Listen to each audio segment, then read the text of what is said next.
ജലജീവൻ പദ്ധതിയുടെ ഭാഗമായി പൊളിച്ച പെരിങ്ങോട്ടുകര കാഞ്ഞാണി റോഡിന്റെ ശോചനീയാവസ്ഥയിൽ പ്രതിഷേധിച്ച് കോൺഗ്രസ് താന്യ മണ്ഡലം കമ്മിറ്റി റോഡിലെ കുഴിയിൽ ഇരുന്നും വാഴനട്ടും പ്രതിഷേധം നടത്തി. മണ്ഡലം കോൺഗ്രസ് പ്രസിഡന്റ് എം.കെ. ചന്ദ്രൻ അധ്യക്ഷത വഹിച്ചു. അഡ്വക്കേറ്റ് സുനിൽ ലാലു റോഡിലെ കുഴിയിൽ ഇരുന്നുകൊണ്ട് പ്രതിഷേധ സമരം ഉദ്ഘാടനം ചെയ്തു. DCC general secretary NS Ayyub, Nattika block Congress vice president Ando Thorayan, Anthikad മണ്ഡലം president KB Rajeev, Habibullah Pattatt, Benny Thattil, Joseph Thekkanath, E. Rameshan എന്നിവർ സംസാരിച്ചു.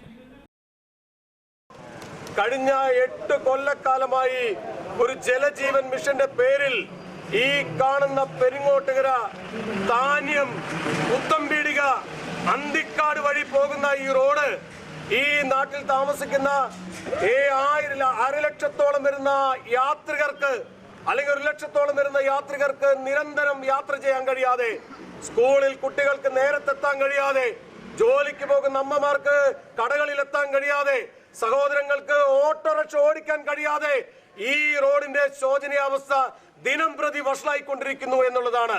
ഇടയ്ക്ക് ഒന്ന് പൊളിക്കുന്നു, വീണ്ടും ടാർ ചെയ്യുന്നു PWD. എന്തൊരു തെമ്മാടിത്തരമാണ് ഇത്! PWDയും ഇവിടെ കാണുന്ന ഈ ജലജീവൻ മിഷന്റെ എഞ്ചിനീയറും തമ്മിലുള്ള ഇത് അന്തർധാരയാണോ ഈ റോഡിൽ ഞങ്ങൾക്കൊരു ശാപം തന്നിരിക്കുന്നത് എന്ന് ഞങ്ങൾ ചോദിക്കുകയാണ്. അതിന്റെ മീതെ